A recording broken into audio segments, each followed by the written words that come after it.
I love to sing. I love the feeling of singing. I love when we're warmed up and we're singing. I, of course, want people to come and see our band and enjoy it, but I'm more interested in us sounding good and playing well than a bunch of people being there.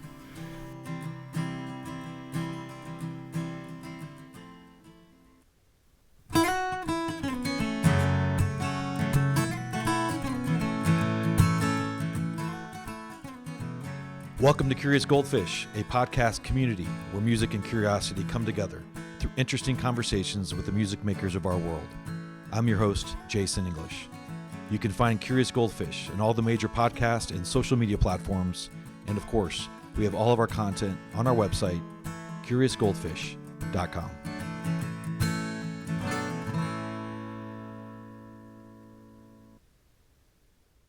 In today's episode, I sat down with Atlanta musician Bradley Cole Smith and his musical partner, Nelson Nolan. Bradley was nice enough to host me in the music room of his home, and I couldn't have asked for a more authentic conversation for the new year.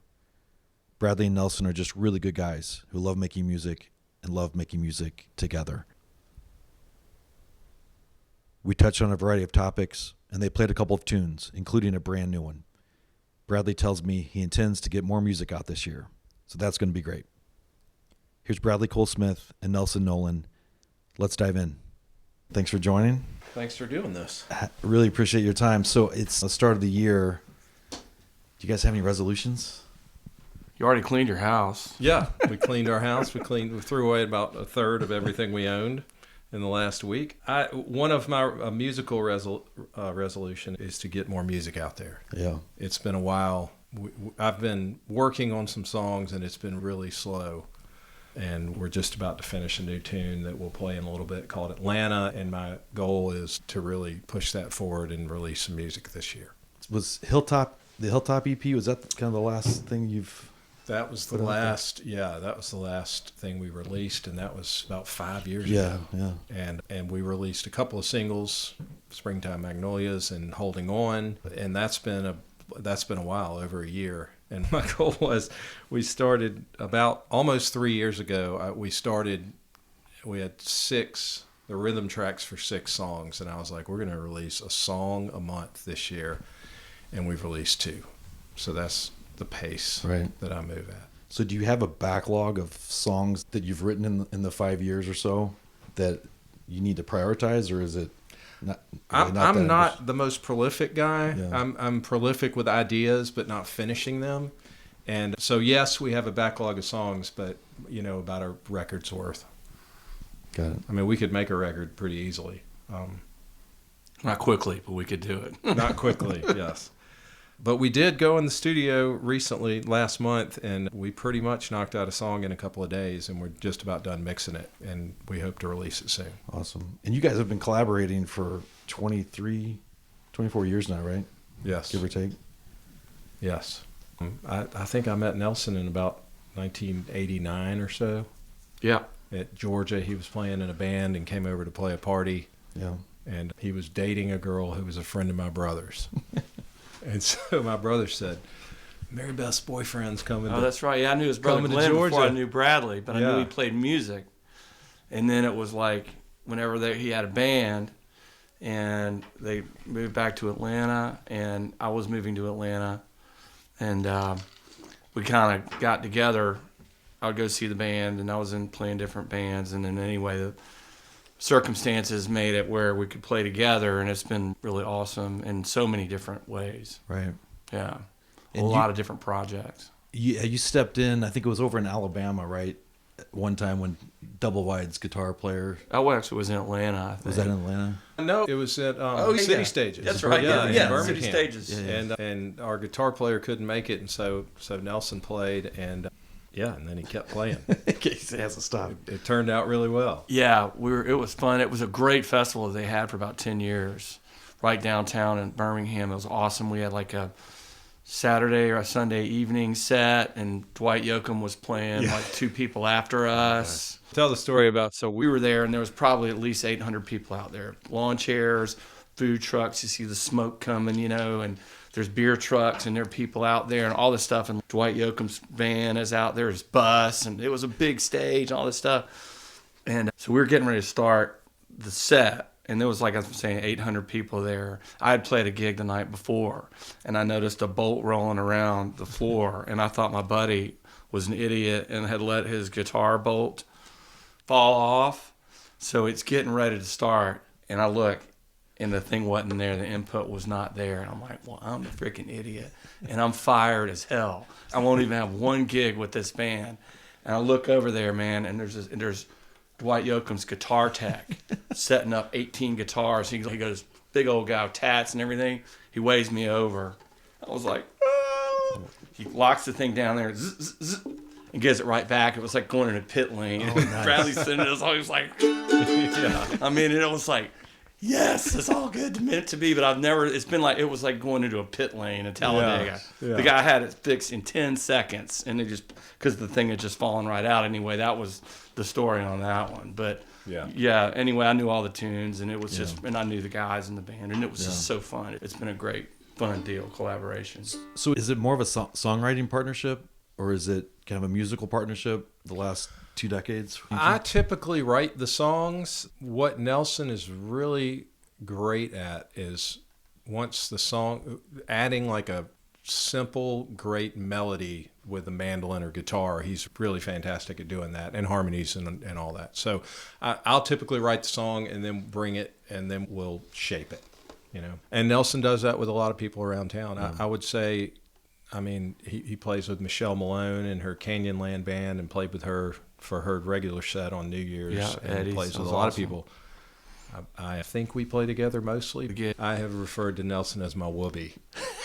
But it's fun. It's a fun way for me to do it. Yeah. And if it's something that's natural, it makes it fun. Yeah. And it doesn't make it easy necessarily, but it's something that makes sense. If there's a skill set, that would be something mine, because it's totally different from Bradley. So it's a complementary partnership. And you've said in the past too, like the collaboration and the teaming, that's everything to you. It really is. Yeah. Amen. Yeah. It is. And when, particularly next week, we're going down to the 30A Songwriters Festival, and I see a lot of people down there. One person I can think of who is fantastic by themselves is Elliot Bronson, who lives here, and is a great singer-songwriter. And I really don't love to play by myself. So I can do it, but I love playing with Nelson, and that's most of what I do is as a duo with Nelson. He is we have a full band, but I prefer, that's where we're most comfortable these days. Well, so back to songwriting. Every artist is different. It seems like the work that you've put out, it's not full of a ton of anxiousness and anxiety and depression and breakups and things like that. It's generally positive. Is that fair? And is that intentional? I hope that's how it comes across, because it's evolved. I played in a band called Double Wide from 91 through about 97, and we toured around. And we're having a reunion show at Smith's Old Bar on February 2nd, and I was listening to some of the old songs the other day, and some of them have some desperate lyrics. I was listening to one that was going on a second record that never made it out the other day, and the lyrics, I just thought, oh man, good Lord, where was I?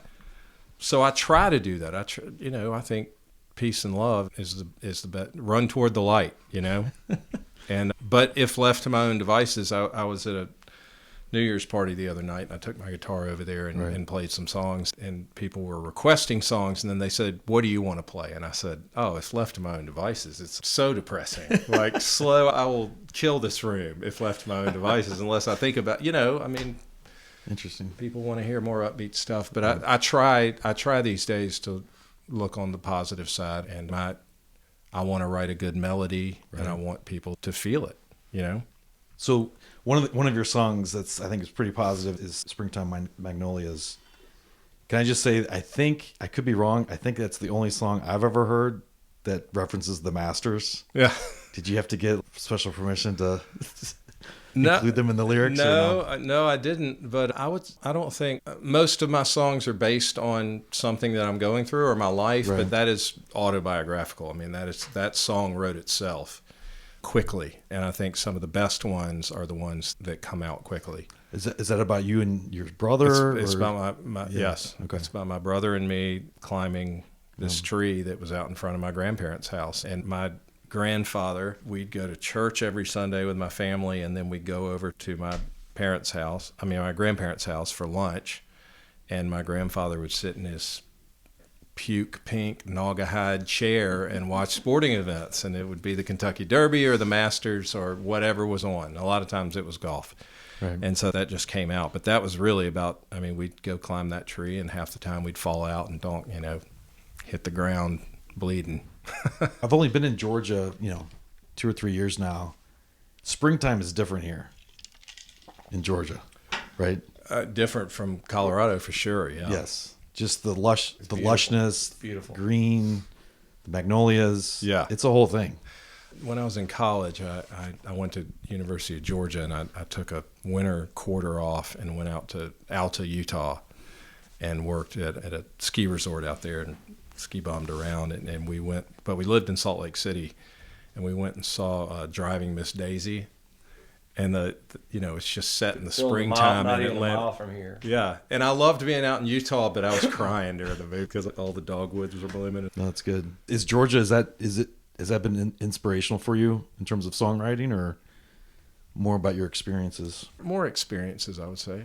I love Atlanta, and I love living in Georgia. Yeah, I loved living in Colorado, but I live here because of friends and family and history.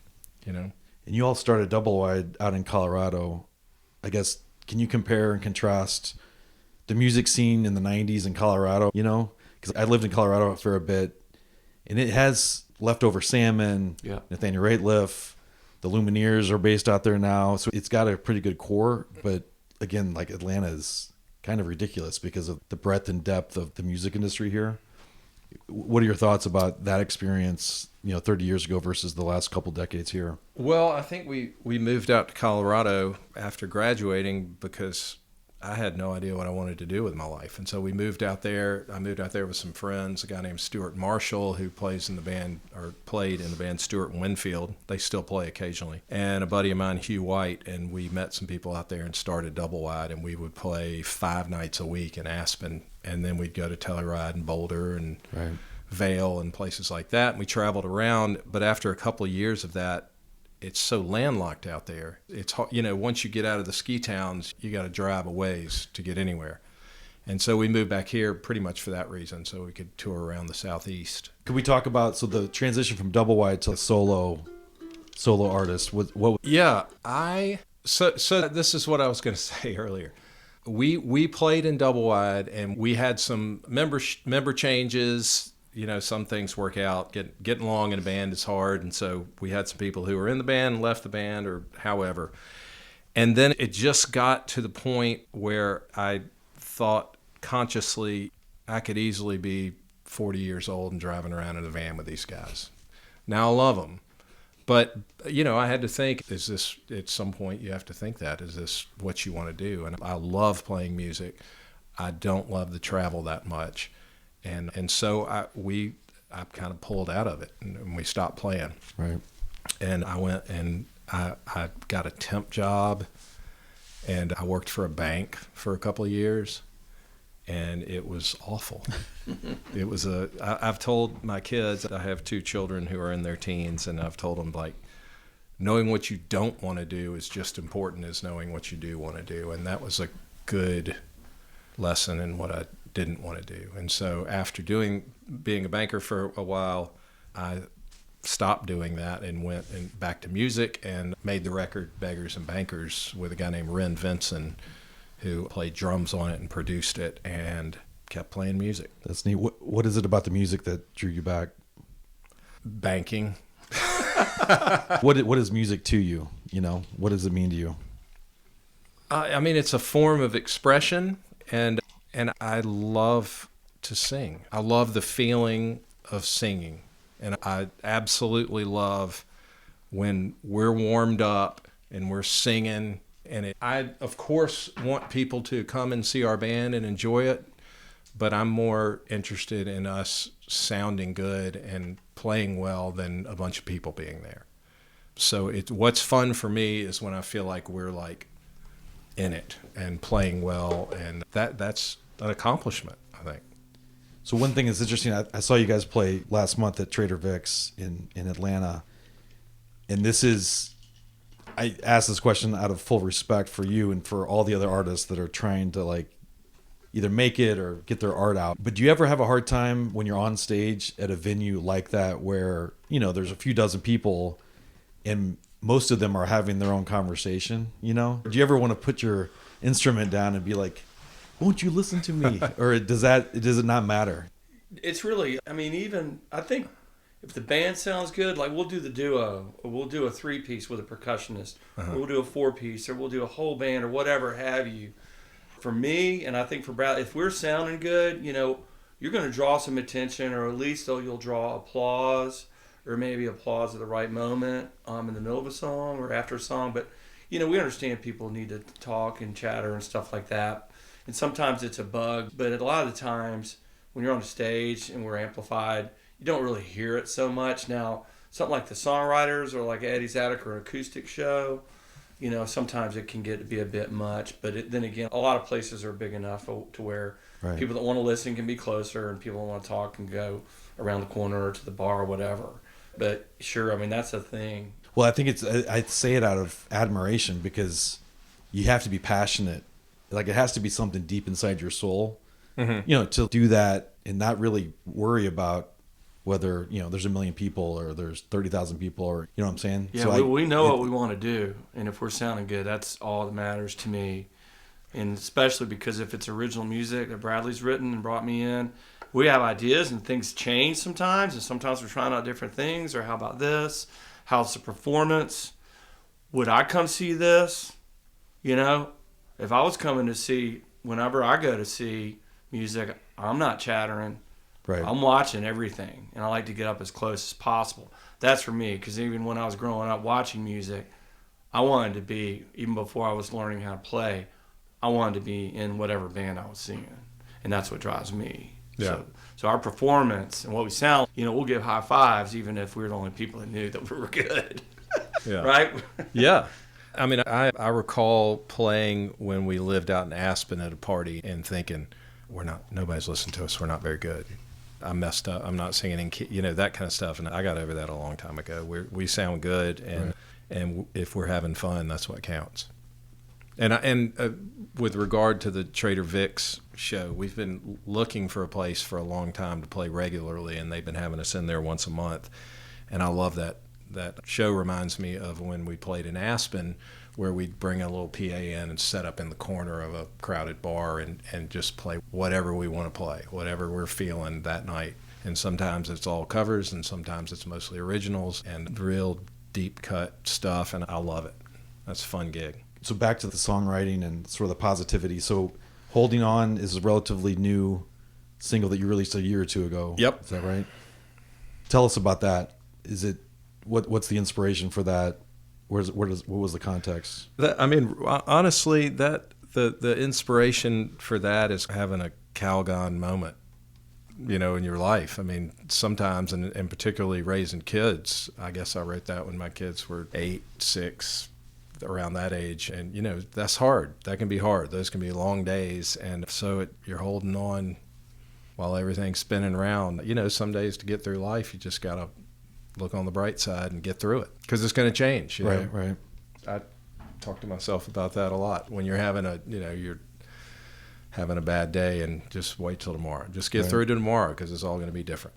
Did the pandemic change your mindset or adjust, or give you ideas around lyrics or songs? Or not really? Not that I can really think of.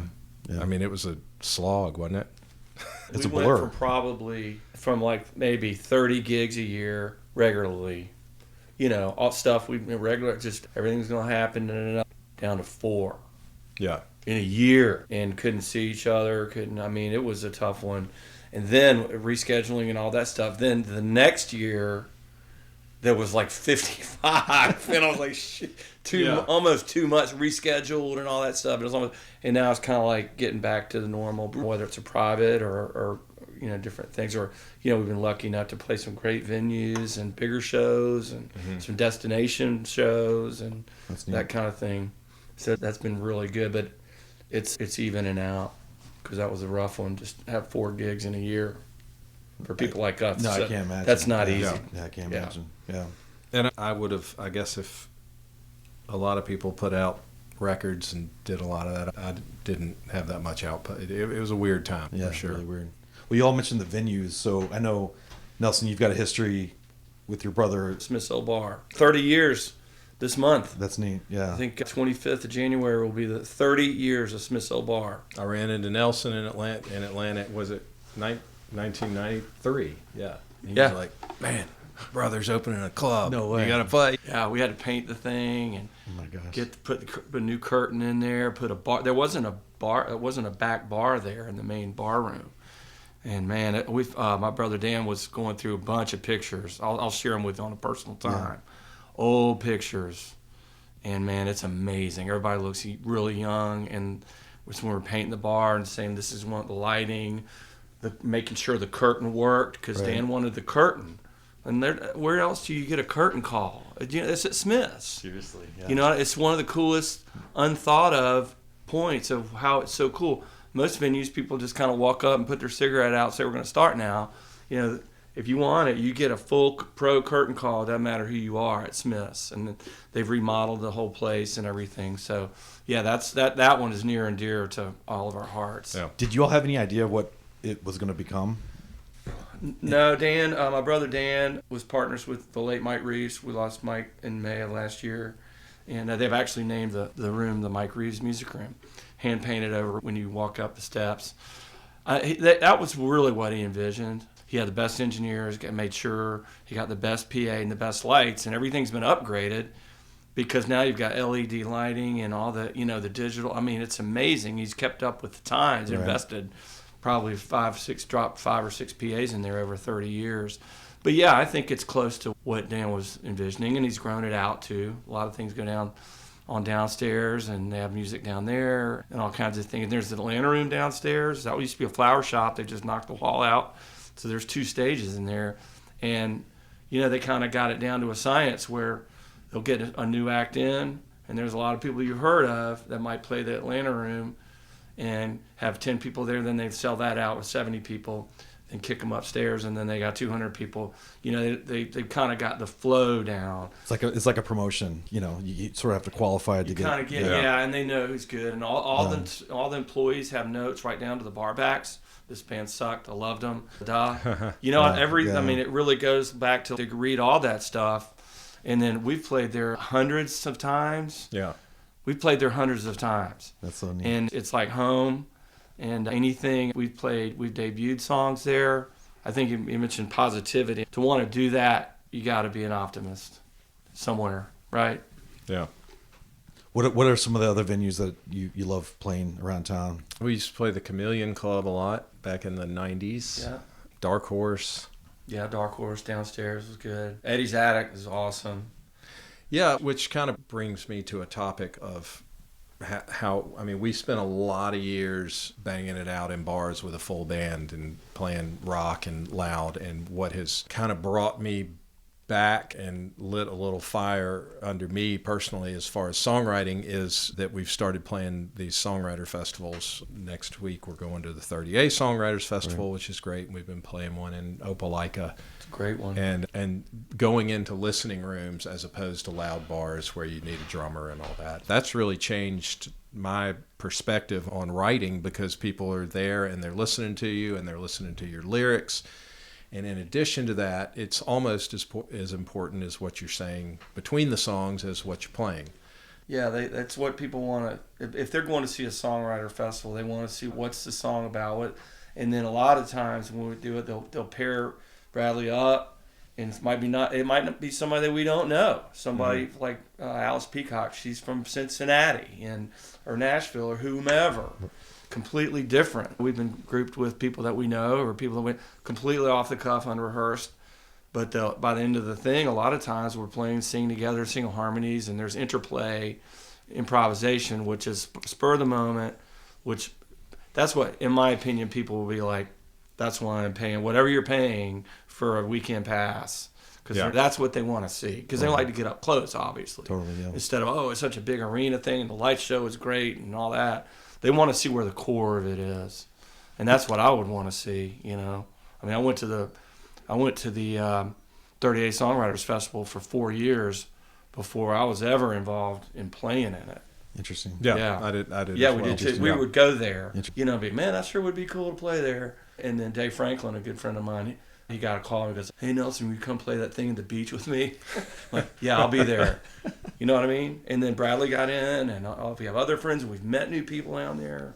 Well, I love it. I was there last year for the first time. It was a totally different experience than a music festival. You know, it's just the cafes and the record store and the restaurants. It's just all they have workshops and stuff. You can go see people. It's fantastic, and what I love about it is that you can't lose. I mean, I've been to see people and gotten to the door, and they're like, "I'm sorry, they've started," and there's a line out the door, and you're like, "Okay, well, who's playing nearby?" And you go see somebody you've never heard of, and think, "How in the world have I never heard of this person?" You know? Yeah, that's like with Fulbright, right? Yeah, John Fulbright's one guy. He's from Oklahoma, and I can't say enough about him. He's a songwriter and a singer and a player. It's just unbelievable, and I'd never heard of him before. Yeah, it was earlier this year, but last year, Bradley was like, "Dude, I got you a ticket." This guy, John Fulbright, he goes, "I bought you a ticket, and you're gonna come, and you're gonna come sit with us, and you got to see this guy." And I was blown away. Definitely trust his opinion. So I think you all know the context of this podcast in terms of curiosity and the inspiration being around this show that was on the last few years called Ted Lasso. Did you watch the show, and this idea of curiosity, how much does that play into your songwriting? Well, as far as curiosity, I mean, as you go through life, I think if you're not curious, you're not going to learn anything, and if you don't learn anything, you're never going to improve. I did watch the show, and my kids watched it, and my wife, and we all loved it. I think the biggest lesson from the show is that, I mean, like I said, I've been in and out of music a few times, and because it comes and goes, like a soccer team. Right. You know, right. You have your days, and you have your good days, and you have your bad days, but you got to just keep kicking it down the road. And that's the biggest lesson I would say from that show. And keep your head up, you know? Yeah, that's neat. Can you play a couple of tunes? All right. This song is called Atlanta. And I've typically written songs by myself. I've never had a whole lot of luck writing with other people. And over the past few years, I have met a group of people that I've been kind of doing some co-writes with, and I wrote this song with a guy named John Lawrence, and we traded ideas for songs that we thought were decent ideas, but we couldn't move forward. We're just stuck on them. And so he sent this over to me, and he had kind of a framework for it, and I thought it was really cool, and so I took it and changed the meaning just a little bit and added a bridge to it, and so we've got this song. It's called Atlanta, and we're going to play it for you.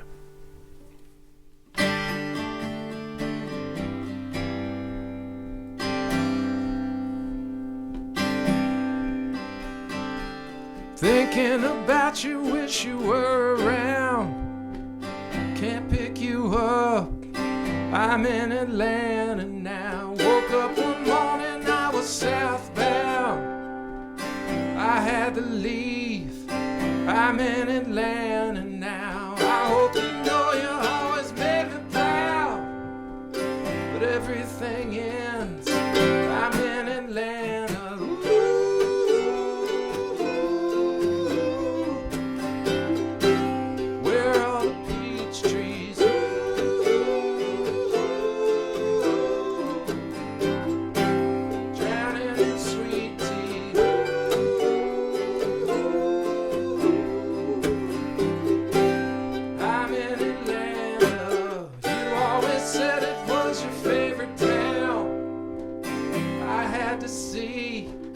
I'm in Atlanta now. I made a promise I forgot about. I always said we'd check it out. If you were here with me, we'd burn it down.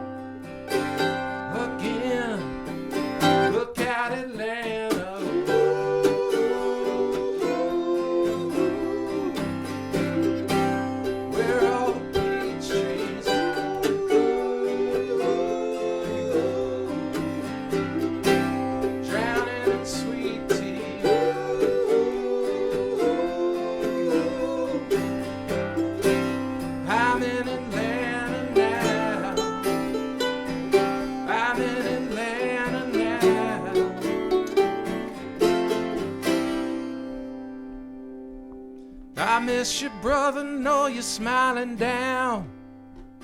Warm as the sun is in Atlanta now. Still can't believe they put you in the ground. But you're in my heart, we're in Atlanta now.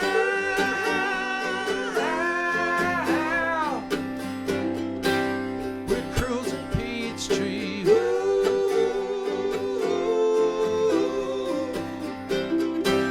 hopped up on sweet tea.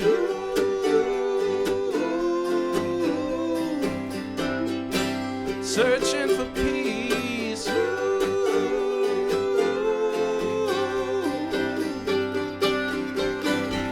We're in Atlanta.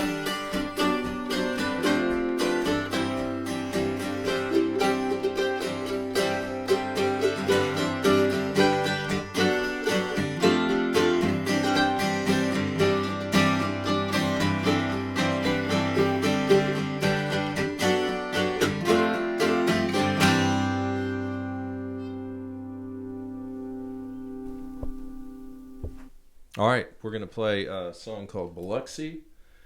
And I went to a friend of mine got married in Pascagoula, Mississippi years ago, and we stayed in the, I think it was called the Isle of Palm. It was one of those barge casinos down in Biloxi.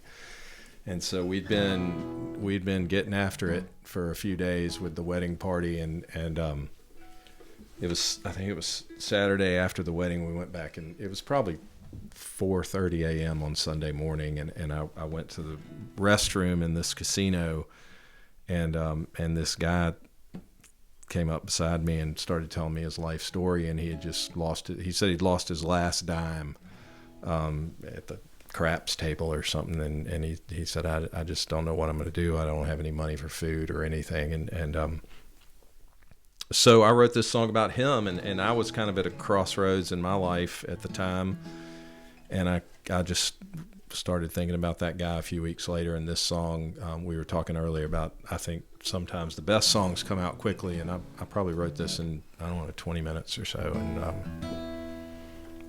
so this is called Biloxi.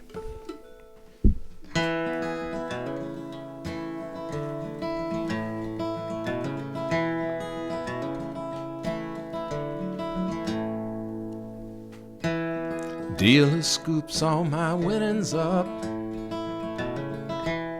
I am broken. I stare at the ground at all my cigarette butts.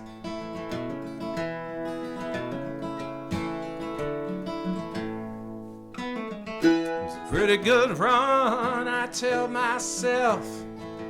Maybe next time. Little voice in the back of my head knows that man just took my rent, my food, and my clothes. So take my drink and all of my doubts. I can hear the cameras follow me as I stumble out. Raise my eyes to the morning sky. Tell the clouds as they slowly pass by. I'm on my way. On my way. I'm on my way. On my way. I used to scribble on all the walls of all the classrooms in my grammar school. I held court in the playground, and I'd act a fool, but everybody loved me.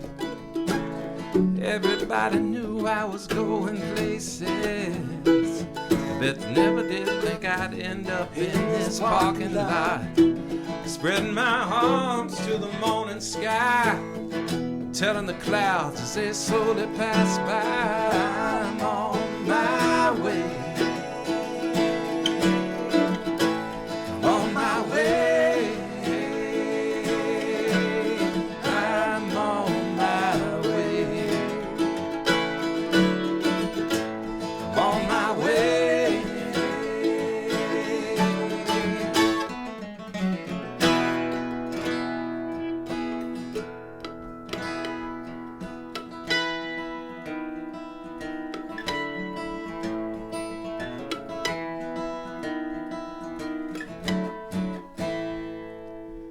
tell me that in heaven there are no bills to pay. Everything is yours, there's no money to be made, and everybody loves you just as you are, be it a beggar or a banker or a movie star.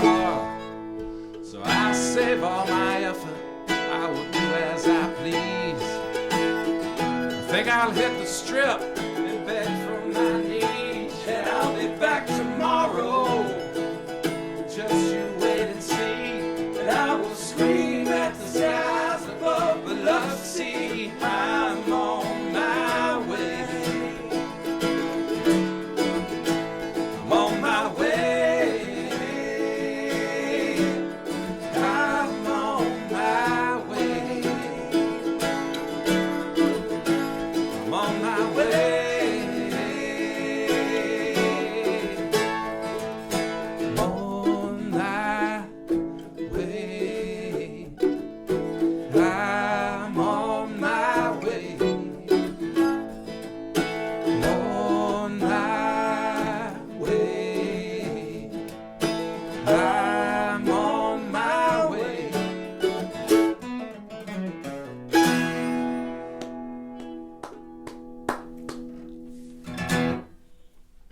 Nelson, thank you so much. Thank you. Appreciate you guys. Hey, can I say one more thing? You were asking how the South influenced my music. I think every song I've ever written is influenced by the South. It's all in there. Thanks so much for joining us for another episode of Curious Goldfish. Please follow and subscribe to the podcast and on social media. Also, tell your music-loving friends about us too. Until next time, stay curious.